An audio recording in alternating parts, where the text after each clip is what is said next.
నమస్కారం, జీవన్ న్యూస్కి స్వాగతం. హెడ్లైన్ చూద్దాం.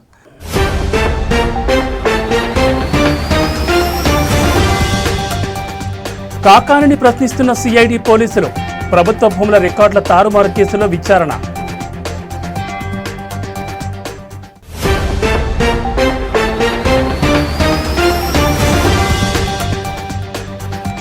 గడ్కారీ ఇంటికి బాంబు బెదిరింపు, గంటల్లోనే నిందితుని పట్టుకున్న పోలీసులు.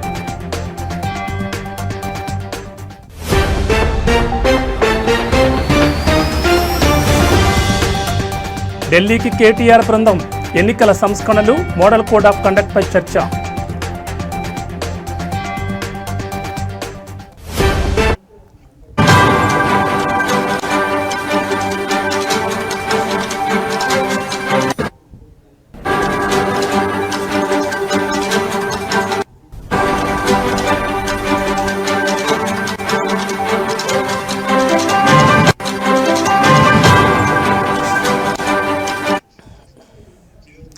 బులెటిన్లో బ్రేకింగ్ చూస్తున్నాం. రికార్డుల తారుమారు కేసులో మాజీ మంత్రి కాకాని గోవర్ధన్ రెడ్డిపై ఆరోపణలు ఉన్న విషయం తెలిసిందే. అయితే ఇందుకు సంబంధించిన కేసులో ఆయన్ను గుంటూరు సిఐడి పోలీసులు తాజాగా కస్టడీకి తీసుకున్నారు. నెల్లూరు పోలీస్ శిక్షణా కేంద్రంలో కాకాని ప్రశ్నిస్తున్నారు. రికార్డుల తారుమారు ఎలా జరిగింది, అసలు ఎందుకు చేశారు, అంత అవసరం ఏంటి, ఎంతమంది ఉన్నారు, తారుమారు చేసిన నిందితులకు తమకు సంబంధం ఏంటి అనే ప్రశ్నలు వేస్తున్నారు. అయితే సిఐడి పోలీసుల ప్రశ్నలకు మౌనంతో కాకాని సమాధానం చెప్తున్నట్లు తెలుస్తోంది.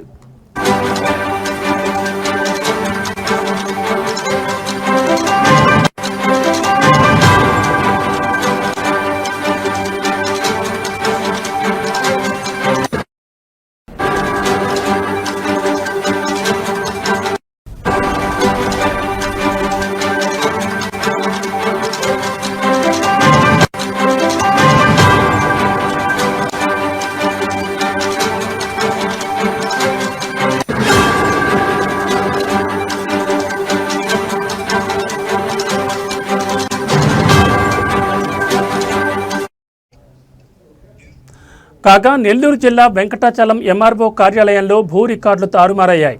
దీంతో సిఐడి పోలీసులు కేసు నమోదు చేసి దర్యాప్తు చేశారు. అయితే ఈ కేసులో మాజీ మంత్రి కాకాని గోవర్ధన్ రెడ్డి 14వ నిందితుడిగా గుర్తించారు. ఇప్పటికే వేరే కేసులో రిమాండ్లో ఉన్న ఆయన్ని నెల్లూరు 2వ మెజిస్ట్రేట్ కోర్టు ఎదుట వర్చువల్గా పరిచారు. ఈ కేసులోనూ ఆయనకు న్యాయమూర్తి ఆగస్టు 7 వరకు రిమాండ్ విధించారు. ఇప్పటికే ఆయన పలు కేసుల్లో నెల్లూరు సెంట్రల్ జైల్లో రిమాండ్ ఖైదీగా ఉన్నారు. ఈ కేసులో కోర్టు అనుమతితో కాకానిని ఆదివారం కస్టడీకి తీసుకున్నారు. రికార్డుల తారుమారు వెనుక ఇంకా ఎవరెవరున్నారో అనే కోణంలో విచారణ జరుపుతున్నారు.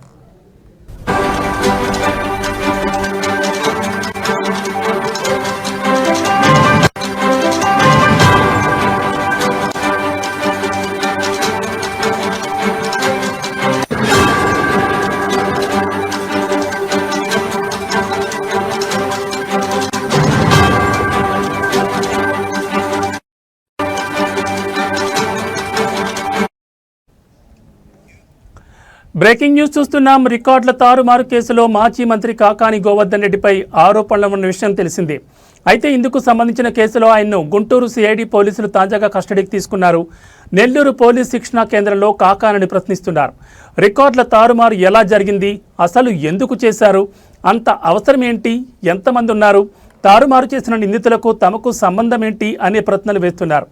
అయితే సిఐడి పోలీసుల ప్రశ్నలకు మౌనంతో కాకాని సమాధానం చెప్తున్నట్లు తెలుస్తోంది. కాగా నెల్లూరు జిల్లా వెంకటాచలం ఎంఆర్ఓ కార్యాలయంలో భూ రికార్డులు తారుమారయ్యారు.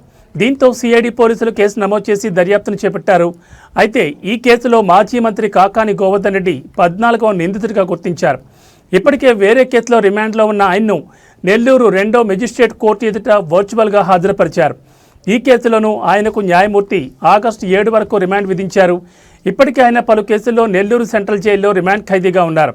ఈ కేసులో కోర్టు అనుమతితో కాకానిని ఆదివారం కస్టడీకి తీసుకున్నారు. రికార్డుల తారుమారు వెనుక ఇంకా ఎవరెవరున్నారో అనే కోణంలో విచారణ జరుపుతున్నారు.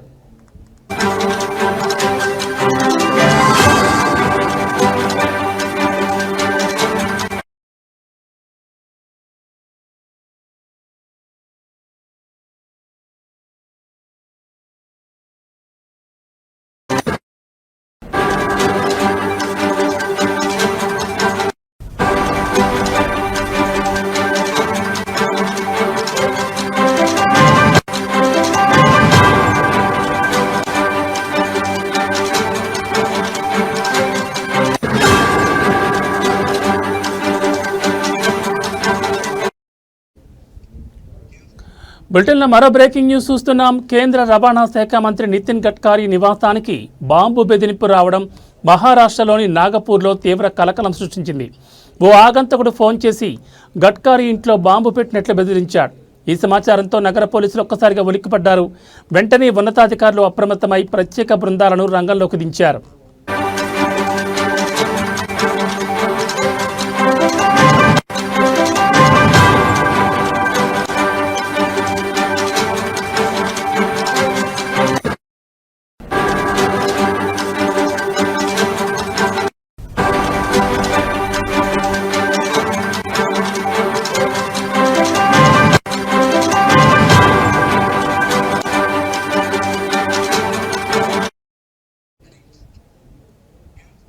హోటాహుటిన గడ్కరీ నివాసానికి చేరుకున్న పోలీసులు, బాంబు స్క్వాడ్ బృందాలు ఆ ప్రాంతాన్ని తమ అధీనంలోకి తీసుకున్నాయి.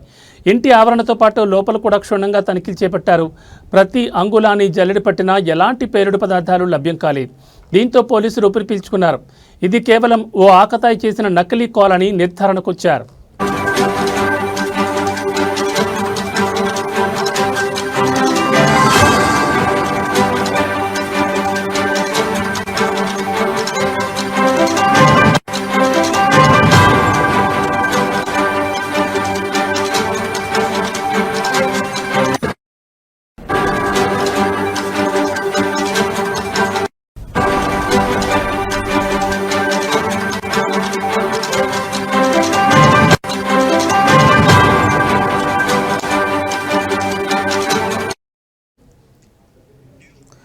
కేంద్ర రవాణా శాఖ మంత్రి నితిన్ గడ్కరీ నివాసానికి బాంబు బెదిరింపు రావడం మహారాష్ట్రలోని నాగపూర్లో తీవ్ర కలకలం సృష్టించింది. ఓ ఆగంతకుడు ఫోన్ చేసి గడ్కరీ ఇంట్లో బాంబు పెట్టినట్లు బెదిరించాడు. ఈ సమాచారంతో నగర పోలీసులు ఒక్కసారిగా ఉలిక్కిపడ్డారు. వెంటనే ఉన్నతాధికారులు అప్రమత్తమై ప్రత్యేక బృందాలను రంగంలోకి దించారు. హోటాహుటిన గడ్కరీ నివాసానికి చేరుకున్న పోలీసులు, బాంబు స్క్వాడ్ బృందాలు ఆ ప్రాంతాన్ని తమ అధీనంలోకి తీసుకున్నాయి. ఇంటి ఆవరణతో పాటు లోపల కూడా క్షుణ్ణంగా తనిఖీలు చేపట్టారు. ప్రతి అంగుళాన్ని జల్లెడ పట్టినా ఎలాంటి పేలుడు పదార్థాలు లభ్యం కాలేదు. దీంతో పోలీసులు ఊపిరి పీల్చుకున్నారు. ఇది కేవలం ఓ ఆకతాయి చేసిన నకిలీ కాల్ అని నిర్ధారణకొచ్చారు. ఓ ఆకతాయి మద్యం షాపులో పనిచేస్తూ ఈ కాల్ చేసినట్టుగా తెలుస్తోంది. గంటల్లోనే ఆ వ్యక్తిని పోలీసులు అదుపులోకి తీసుకున్నారు.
బులెటిన్లో మరో బ్రేకింగ్ న్యూస్ చూస్తున్నాం. బీఆర్ఎస్ వర్కింగ్ ప్రెసిడెంట్ కేటీఆర్ నేతృత్వంలోని ఒక ఉన్నత స్థాయి ప్రతినిధి బృందం ఢిల్లీ పర్యటనకు సిద్ధమైంది.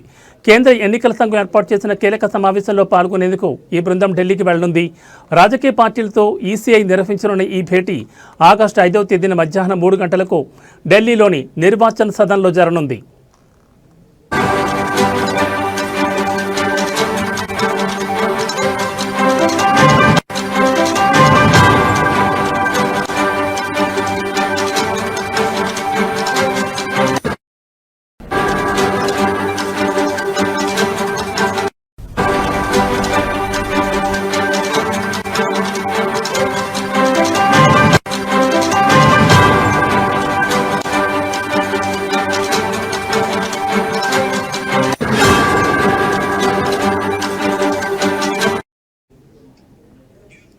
ఈ సమావేశానికి హాజరు కావాల్సిందిగా బీఆర్ఎస్ పార్టీకి ఎన్నికల సంఘం కార్యదర్శి అశ్విని కుమార్ మోహల్ అధికారికంగా లేఖ పంపారు.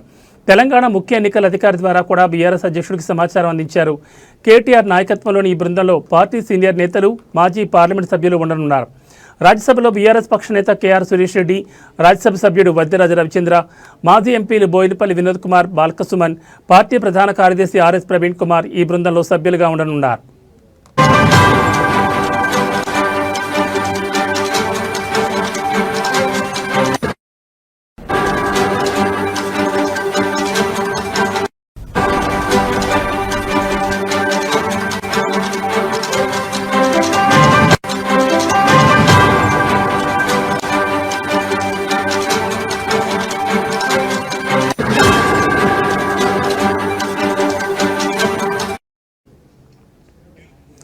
దేశవ్యాప్తంగా పలు రాష్ట్రాల్లో రాబోయే ఎన్నికల నేపథ్యంలో ఈ సమావేశానికి రాజకీయంగా ప్రాధాన్యత ఏర్పడింది. ముఖ్యంగా బీహార్తో పాటు ఇతర రాష్ట్రాల్లో ఓటర్ల జాబితా ప్రత్యేక సవరణ డ్రైవ్పై వివాదం నడుస్తున్న తరుణంలో ఈ భేటీ జరగడం గమనార్హం. ఇదే అంశంపై కాంగ్రెస్ సహా ఇతర విపక్షాలు పార్లమెంట్ ఉభయ సభలను స్తంభింపచేస్తూ చర్చకు పట్టుబడుతున్నాయి. లోక్సభ ప్రతిపక్ష నేత రాహుల్ గాంధీ కూడా ఈ వ్యవహారంపై ఆగస్టు 5న బెంగళూరులో నిరసన చేపట్టనున్నారు. ఈ రాజకీయ పరిణామాల మధ్య బీఆర్ఎస్ బృందం ఈసీఐ సమావేశానికి హాజరు కావడం ఆసక్తికరంగా మారింది.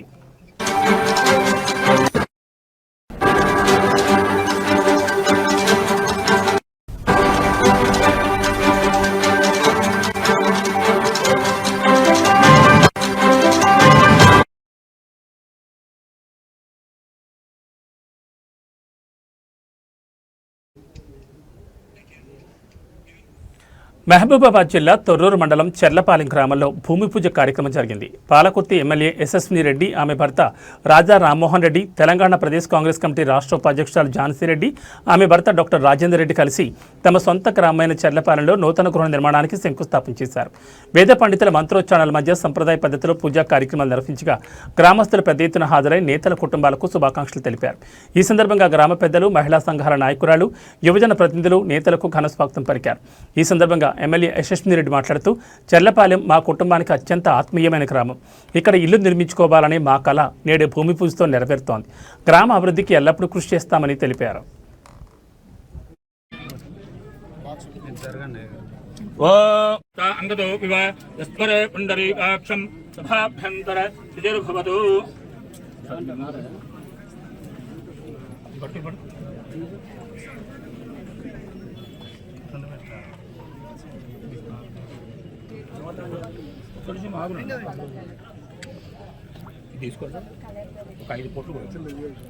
ఓం ధ్రువందే రాధవరుణో ధ్రువందే వా బృహస్పతి ధ్రువందేంద్రజ్యేష్ఠరాష్ట్రం ధారయతాం ధ్రువం.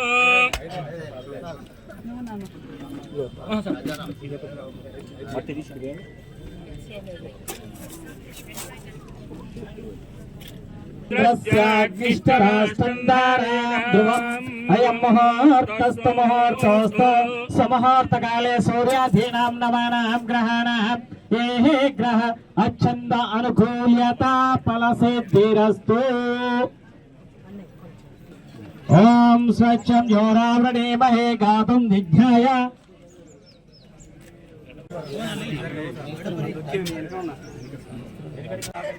వాళ్ళు బిడ్డ తెలియదు అంటే ఇదే వాళ్ళ బిడ్డకి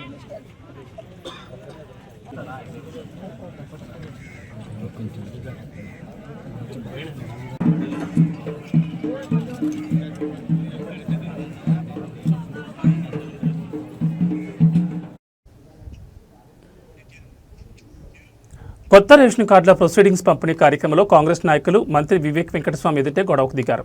కాంగ్రెస్ పార్టీ నాయకులే కాంగ్రెస్ డౌన్ డౌన్ అంటూ పెద్ద ఎత్తున నినాదాలు చేశారు. ఈ నినాదాలతో మంత్రి ఒకంత సీరియస్ అయ్యారు. ఇదేం పద్ధతి అంటూ అల్లరి చేస్తున్న నాయకులపై ఆగ్రహం వ్యక్తం చేశారు. సిద్దిపేట జిల్లా గజ్వేల్ మండలం ముట్రాజ్పల్లిలోని ఓ ఫంక్షన్ హాల్లో రేషన్ కార్డుల పంపిణీ కార్యక్రమం జరిగింది. ఈ కార్యక్రమానికి ఉమ్మడి మెదక్ జిల్లా ఇన్ఛార్జ్ మంత్రి వివేక్ ముఖ్య అతిథిగా హాజరయ్యారు. అయితే గజ్వేల్ నియోజకవర్గ కాంగ్రెస్ ఇన్ఛార్జ్ మాజీ ఎమ్మెల్యే తూమ్కుంట నరసారెడ్డిని స్టేజ్పైకి ఆహ్వానించలేదు.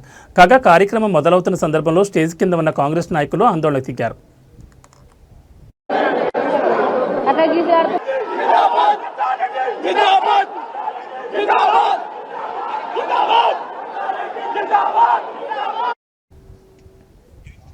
నర్సారెడ్డిని స్టేజ్ పైకి ఎందుకు పిలవలేదని అల్లరి చేశారు. కాంగ్రెస్ డౌన్ డౌన్ అంటూ పెద్ద ఎత్తున నినాదాలు చేస్తూ స్టేజ్ పైకి కూడా వచ్చారు. మంత్రి ఎదుటే తీవ్రస్థాయిలో అరుపులు కేకలు వేశారు.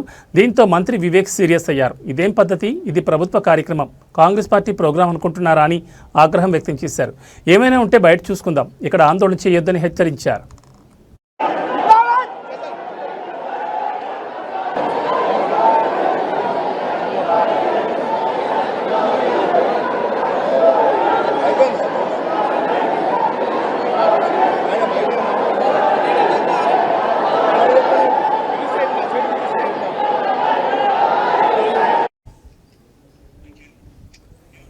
శ్రీ సత్యసాయి జిల్లా ధర్మవరం మండలం రావుల చెరువు పంచాయతీకి చెందిన ఎర్రగుంటపల్లి గ్రామ రేషన్ షాప్లో రేషన్ పంపిణీలో తీవ్ర అవకతవకలు చోటు చేసుకున్నాయి.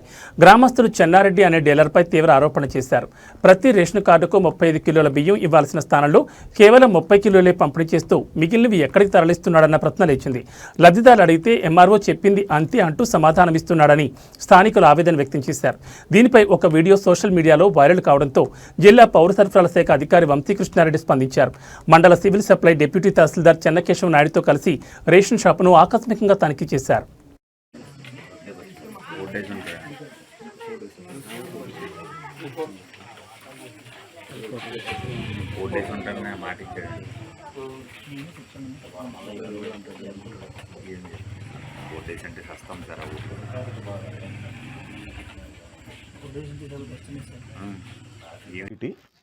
ఈరోజు సోషల్ మీడియాలో ఈ ఎర్రగుంటపల్లి తాండా రావుల చెరువు పంచాయతీ షాప్ డీలర్ గురించి సర్క్యులేట్ అయిన విషయం మీకు అందరికీ తెలిసిందే.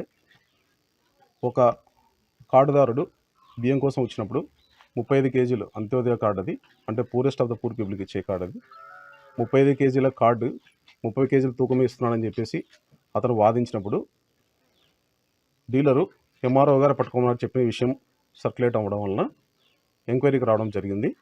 ఈ విషయాన్ని సదరు కార్డుదారులతో కూడా నా పేరు వంశీకృష్ణారెడ్డి, నేను జిల్లా పౌర సరఫరాల అధికారి సత్యసాయి జిల్లా అండి. ఈరోజు ఈ షాప్ మీద కంప్లైంట్ రావడం, అలాగే పొద్దున్నే ఒక వీడియో క్లిప్పింగ్ బయటికి రావడం జరిగింది. దాని మీద సంయుక్త కలెక్టర్ గారు ఈ షాప్ గురించి ఎంక్వైరీ ఇవి బులెటిన్ అప్డేట్స్. మరో బులెటిన్లో మళ్ళీ కలుద్దాం. నమస్తే.